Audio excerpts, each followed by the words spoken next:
ابنوا حياتكم، ابني حياتك على أمرين: إن الله لا يعذب مستغفر، يعني لازم الاستغفار، وإذا كان في هناك ذنب في قادم الأيام سيكشفه الله لك فستتركه ويكون تركه هين. والأمر الآخر: إن أحدكم لا يحرم الرزق بذنب.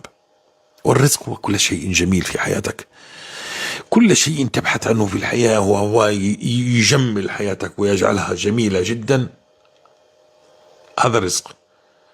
فأنت محروم بسبب ذنب، تفقدوا وتذكر إن الله لا يعذب مستغفر، اجمع بينهم، بتعيش سعيد، بتعيش سعيد في الدنيا بدون تيه، وأنت في الطريق الصحيح. طيب، بقينا يعني كلنا من نترك، لكن لا نستطيع. لما بتستغفر تترك، لما تستغفر تستطيع. فهمت؟ بيتغير الحال. أنت تقول أستغفر الله أستغفر الله أستغفر الله، وهذه الكلمة تبني لك حياة جديدة، ملأها الرضا، ملء السعادة، ملء السكينة، ملء الأمن والأمان.